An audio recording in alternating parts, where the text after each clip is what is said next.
नमस्कार दोस्तों, स्वागत करता हूं आप सभी का ट्रेडिंग मेट सिंपल में। दोस्तों मैं हूं अश्विनी और हम कर रहे हैं यहां पर निफ्टी और बैंक निफ्टी की वीकली एनालिसिस।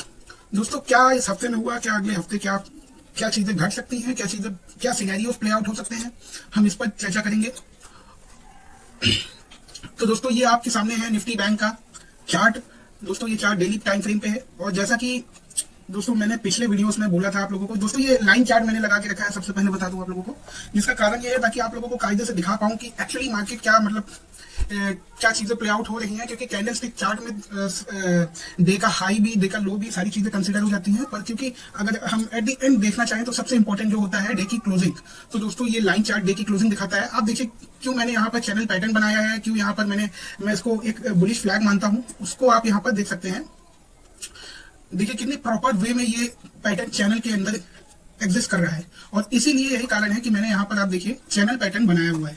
दोस्तों सेम जो चीजें घट रही हैं वो निफ्टी के साथ भी हो रही हैं। निफ्टी में भी एक प्रॉपर सा चैनल पैटर्न दोनों बना रहा है। अब ये दोनों चार्ट अगर आप देखेंगे तो ये बैंक निफ्टी का अगर आप देखेंगे दोस्तों, तो निफ्टी एक बार, दो बार, तीन बार, चार बार, आप इसे पांचवी बार भी कह सकते हैं, 5 बार, और ये छठवीं बार। दोस्तों छठवीं बार मार्केट निफ्टी बैंक अपने रेजिस्टेंस के पास आ चुका है। आप ध्यान से देखिए यहाँ पर निफ्टी बैंक अपने रेजिस्टेंस पर है। और दोस्तों निफ्टी को अगर हम देखेंगे तो निफ्टी का चार्ट आपको साफ साफ दिख रहा होगा कि बैंक निफ्टी का जितना बुलिश ये एक बन रहा है। आप ये देखिए, इसको थोड़ा डार्क अप कर देते हैं। तो जितना बुलिश एंगल बैंक निफ्टी का दोस्तों बन रहा है उतना निफ्टी का नहीं बन रहा था। अभी यहाँ पे निफ्टी में भी ये जबरदस्त मूव आया है। अदरवाइज दोस्तों अगर यहाँ से आप शुरू करेंगे 16 मार्च से, अगर आप देखेंगे तो 16 मार्च से बैंक निफ्टी ज्यादा बुलिश लग रहा है निफ्टी के चार्ट से। उसका रीजन आप साफ साफ देख सकते हैं कि बैंक निफ्टी यहाँ पर पूरा रेजिस्टेंस को आ गया है, टच कर लिया है और अभी निफ्टी 50 अपना रेजिस्टेंस तक भी नहीं पहुंच पाया है। अब दोस्तों लगाते हैं हम यहाँ पर कैंडलस्टिक। दोस्तों यहाँ पे लाइन चार्ट आपको आज मैंने लाइन चार्ट में इसलिए दिखाया कि आप प्रॉपर देख पाए कि मैंने जो चैनल पैटर्न बनाया है उसके पीछे क्या कारण है, कि मैंने यहाँ चैनल पैटर्न बनाया। क्योंकि हो सकता है कैंडलस्टिक्स में उतना प्रॉपर्ली नहीं दिखता हो, आपको लगता हो यहाँ तो नीचे नीचे मार्केट गया, यहाँ ऊपर गया। तो कैंडलस्टिक्स में दोस्तों एक्चुअली डे का हाई और डे का लो और ज्यादा नॉइस हो जाती है और लाइन चार्ट में नॉइस कम हो जाती है क्योंकि वो केवल क्लोजिंग दिखाता है। तो दोस्तों यही कारण है मेरा यहाँ पर चैनल पैटर्न बनाने का।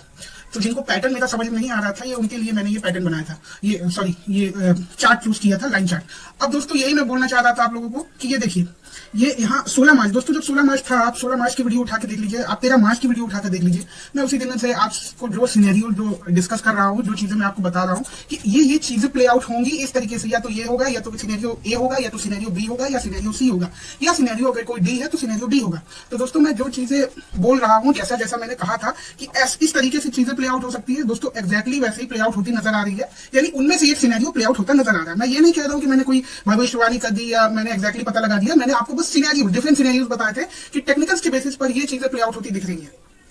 ठीक है, तो दोस्तों मेरा सिनेरियो क्या था कि मार्केट यहां तक आया है, हैमर आया है। हैमर का अगर रिस्पेक्ट करना है दोस्तों मार्केट को, तो हैमर के ऊपर ही कैंडल्स बननी चाहिए, या एटलीस्ट हैमर के नीचे कोई कैंडल क्लोजिंग नहीं देनी चाहिए। हैमर के नीचे अगर क्लोजिंग मिल जाएगी दोस्तों तो वहां से फिर हो सकता है मार्केट नीचे की ओर देख रहा है, तो हैमर के नीचे तक तो कोई कैंडल क्लोजिंग नहीं दी थी। तो दोस्तों यही हुआ। आप 16 मार्च से देख लीजिए, 16 मार्च के बाद 1 2 3 4 5 6 7 8 9 और ये 10 कैंडल बन चुकी है। दोस्तों मार्केट ने पिछली 9 कैंडल्स में टाइम लिया। दोस्तों मैंने बताया था टाइम मार्केट कितना लेगा ये किसी के हाथ में नहीं है, ये बड़े प्लेयर्स के हाथ में है केवल, कि वो कब तक मार्केट को ऐसे ही, कब तक छोटे प्लेयर्स को ऐसे ही परेशान करके रखना चाहते हैं बड़ा मूव देने से पहले। अब दोस्तों सिनेरियो ये आ गया है, अब जो एक्टिविटी हो रही है वो ये दिख रही है कि यहाँ पर मार्केट निफ्टी बैंक में तो रेजिस्टेंस के पास आ गया है, लेकिन निफ्टी में अभी रेजिस्टेंस के पास नहीं आया है। तो दोस्तों कल जब नेक्स्ट जो सेशन होगा मार्केट का, उसमें हमें ये देखना होगा कि निफ्टी यहाँ पर रेजिस्टेंस के पास क्या करता है। आप देखिए निफ्टी भी 1 बार, 2 बार, 3 बार, 4 बार, 5 बार यहाँ पर रेजिस्टेंस ले चुका है। लाइन चार्ट में और क्लियरली दिखेगा 1 2 3 4 5।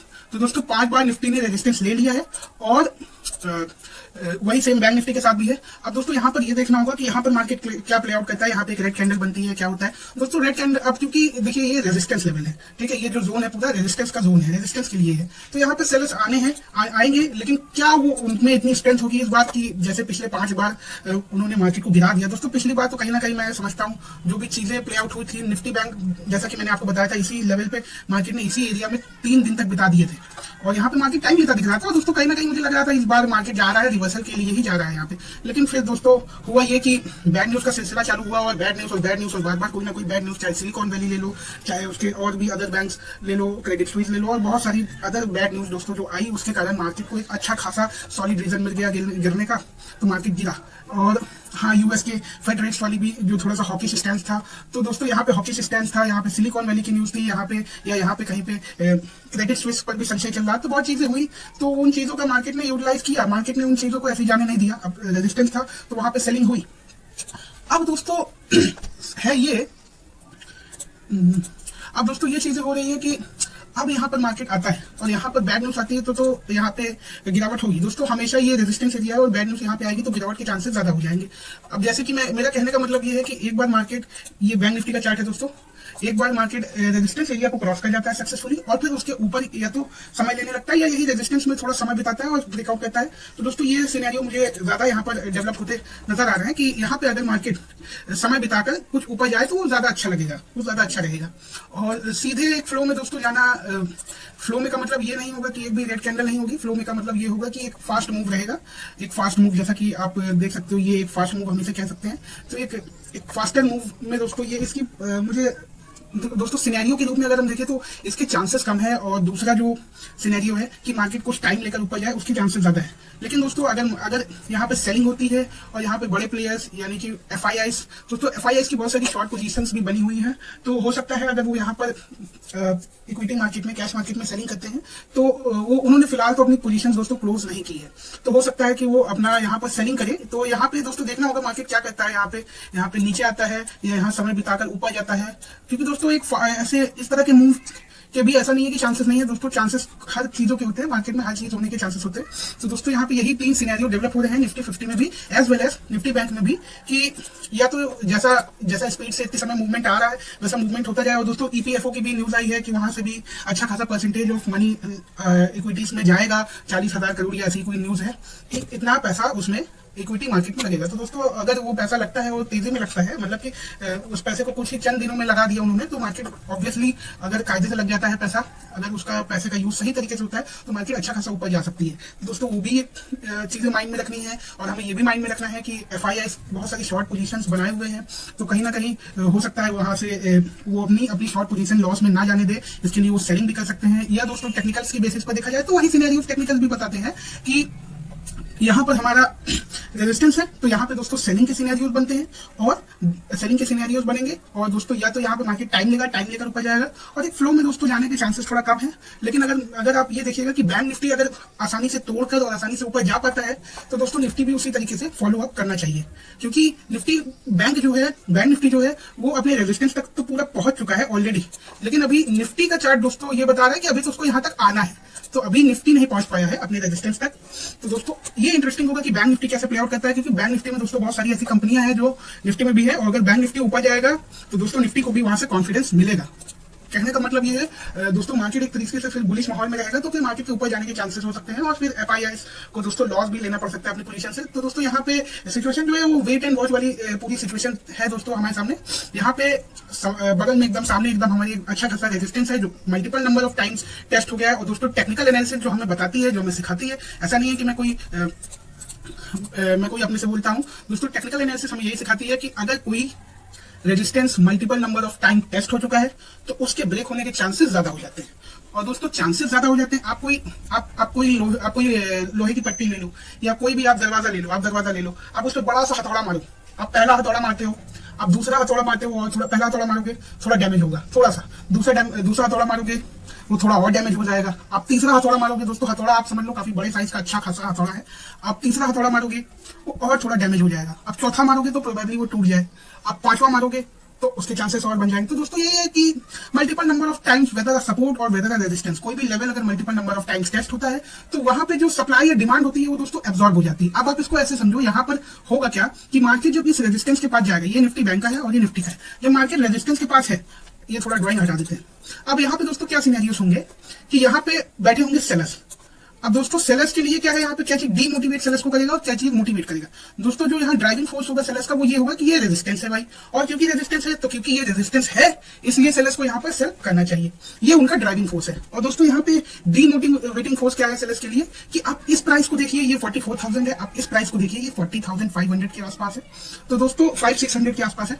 तो दोस्तों ये जो प्राइस है ये 44,000 से काफी कम हो चुका है। तो जब आप कोई चीज सेल करना चाहते हो, शॉर्ट सेल करना चाहते हो, आप कोई चीज से सेलिंग से जब आप पैसे बनाना चाहते हो, तो आप चाहते हो आप ज्यादा प्राइसेस पे बेचो, जिस लेवल पे मार्केट थोड़ा ओवर बॉट जोन पे हो, ओवर वैल्यूड जोन पर हो, जहां मार्केट थोड़ा सा ज्यादा खरीदारी हो गई हो, प्राइसेस के दाम थोड़ा सा ज्यादा इन्फ्लेटेड हो गए हो, थोड़ा सा ज्यादा स्वेल्ड अप हो गए हो, फूल आए हो का मतलब कि प्राइसेस को ज्यादा ओवर बॉट हो गए हो, ठीक है। आप वहां पे एज अ सेलर चाहते हो सेलिंग करना, तो आप हमेशा कहां पे सेलिंग करोगे? आप चाहोगे, जैसे कि आप बाइंग कहां करना चाहोगे? आप चाहोगे जहां पे एकदम सस्ता हो गया हो प्राइस, जहां पे एकदम चीप लेवल पे मिल रहा हो, बॉटम पे आप चाहोगे बाइंग करना। मैं ये नहीं कहता हूं बॉटम पे बाइक कर ही लोगे, लेकिन आप बॉटम पे चाहोगे, आपकी इच्छा तो यही होगी ना कि आप बॉटम पर बाय करो। उसी तरीके से दोस्तों सेलर की भी इच्छा यही होगी कि वो टॉप पर सेल करे। हाँ, ये टॉप तो है, ये स्विंग का तो टॉप है, लेकिन अगर हम पूरे मार्केट को, अगर हम पूरा चार्ट उठाकर देखें तो ऑलरेडी काफी गिरावट हो चुकी है। और दोस्तों यही जो रीजन होता है, इसी कारण टेक्निकल एनालिसिस कहती है कि बार बार अगर कोई सपोर्ट और रेजिस्टेंस टेस्ट हो रहा है तो वो कमजोर हो जाएगा, क्योंकि वहां पे मौजूद जो डिमांड और सप्लाई जो भी है वो धीरे धीरे सक डब हो जाएगी, वो धीरे धीरे अब्सॉर्ब हो जाएगी दूसरी पार्टी के द्वारा, और हो सकता है दोस्तों वहां पर एक ब्रेकआउट की चांसेस बन जाए। तो टेक्निकल एनालिसिस के बेसिस पर दोस्तों हम कह सकते हैं कि ये थोड़ा सा यहाँ पर इस बार बुलिश के चांसेस ज्यादा हैं। दोस्तों मैंने तो यहीं से कह दिया था जिस दिन हैमर बनी थी, मैंने यहीं से अपना व्यू बता दिया था कि यहाँ से दोस्तों मैंने 3 सिनेरियोस बताए थे, और मैंने ये भी बोला था सेलिंग के लिए मैं कम देख रहा हूँ। मैंने ये कहा था अगर मार्केट को इनकेस मान लीजिए इस चैनल पैटर्न को भी फॉलो करना है, मैंने फर्दर ये भी कहा था, और मैं बता देना चाह रहा हूँ कि मैंने ये भी कहा था अगर सेलिंग के लिए भी जाना है तो भी मार्केट को एटलीस्ट एक रिवर्सल देना पड़ेगा। अगर ये चैनल पैटर्न को ऐसे फॉलो अप करते रहना है तो भी यहाँ तक तो आना ही पड़ेगा, यहाँ तक या थोड़ा बहुत ऊपर नीचे चल जाता है तो वो तो आने पड़ेगा। तो दोस्तों जो मैंने कहा था वो तो एटलीस्ट हो गया कि चैनल पैटर्न का जो रेजिस्टेंस लेवल है, जो टॉप लेवल है, जो स्विंग के हिसाब से टॉप लेवल है,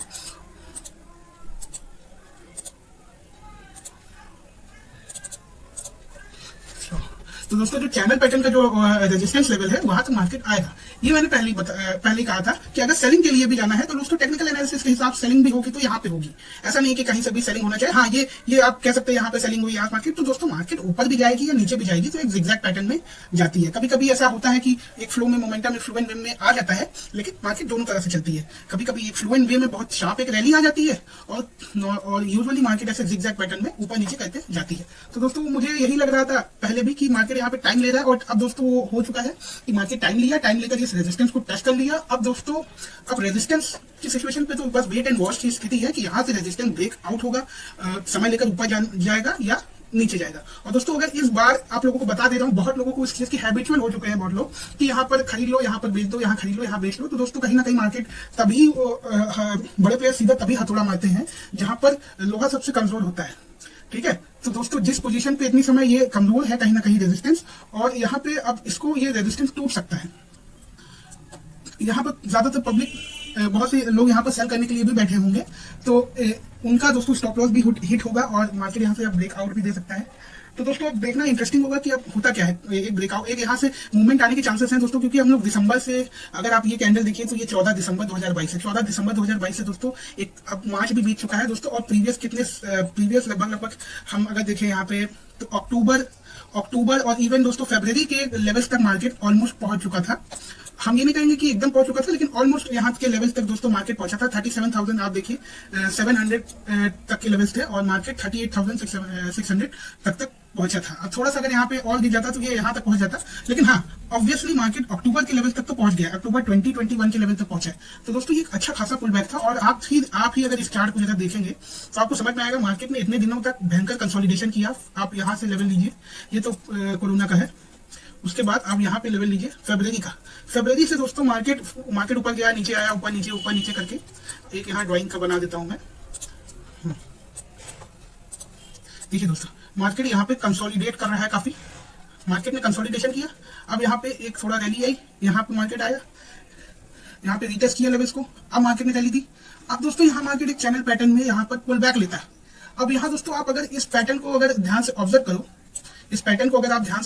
तो आपको ये नजर आएगा कि मार्केट काफी लंबा एक कंसोलिडेशन बनाया, मार्केट काफी एक अच्छा खासा कंसोलिडेशन एक बनाया, और फिर दोस्तों मार्केट आया, चैनल पैटर्न के सहारे ये पुल बैक लिया, और अब यहाँ से एक रिवर्सल के चांसेस, ये टेक्निकल्स के दोस्तों बेसिस पे बता रहा हूँ, और कोई यहाँ पर फंडामेंटल कोई न्यूज बेस्ड एनालिसिस के हिसाब से नहीं बता रहा हूँ।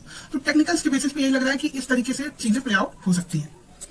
तो दोस्तों ये था हमारा निफ्टी और बैंक निफ्टी का एनालिसिस कि यहाँ पे मार्केट आके रेजिस्टेंस पर क्या करता है, हमें ये देखना होगा। और जो चीज मैंने अभी बताई वो थोड़ा लॉन्गर हॉरिजॉन की बातें हैं। अभी शॉर्ट टर्म में जो अल्ट्रा शॉर्ट टर्म में जो चीजें जो एक हफ्ते के हिसाब से हम देख रहे हैं, तो उसमें यही है कि मार्केट इस रेजिस्टेंस पे क्या करता है, और खासतौर से निफ्टी बैंक क्या करता है दोस्तों, क्योंकि निफ्टी से भी जल्दी अपने रेजिस्टेंस तक पहुंच चुका है। और मैं शुरू से कह रहा था कि निफ्टी बैंक का चार्ट निफ्टी से ज्यादा बुलिश लग रहा है, तो पहुंच चुका है, और बैंकिंग सेक्टर के लिए अच्छी खबर भी है। तो क्योंकि डेट फंड में जो दोस्तों टैक्सेशन बेनिफिट्स थे वो हट गए हैं, तो बैंकिंग सेक्टर के लिए अच्छी खबर है। तो इसके कारण बैंकिंग में भी अच्छी खबर के होते हो सकता है। अगर यहाँ पर खबर सपोर्ट लेती है तो यहाँ पे अगर रैली मिलती है दोस्तों, तो निफ्टी को भी ऑब्वियसली फिर निफ्टी भी ऊपर जाएगा, मतलब उसके चांसेस बहुत ज्यादा डेवलप हो जाएंगे दोस्तों। स्टॉक मार्केट में there is nothing that is 100% sure. तो दोस्तों ये था हमारा निफ्टी और बैंक निफ्टी का वीकली एनालिसिस। और दोस्तों लॉन्गर हॉरिजॉन में भी मैंने बता दिया कि मार्केट क्या कर रहा है, क्या करना चाह रहा है और किस तरीके से प्ले आउट हो रहा है जो मुझे लग रहा है टेक्निकल्स के बेसिस पे, वो चीजें मैंने दोस्तों बता दी। और वीडियो दोस्तों केवल लर्निंग के पर्पज से है, कोई भी डिसीजन इस वीडियो के बेसिस पे आप मत लीजिए। एक पर्सपेक्टिव आप रखिए कि हाँ ऐसी चीजें हो सकती है, ऐसी चीजें है, और अपना खुद का एनालिसिस कीजिए, अपने खुद के तरीके बनाइए और ये इसको बस एक लर्निंग की तरह लीजिए। इस वीडियो के बेसिस पे कोई डिसीजन मत लीजिए और डिसीजन अपने फाइनेंशियल एडवाइजर से पूछ कर ही लीजिए। और दोस्तों सीखते रहिए, जुड़े रहिए। धन्यवाद। और दोस्तों लाइक शेयर सब्सक्राइब करना मत भूलिएगा।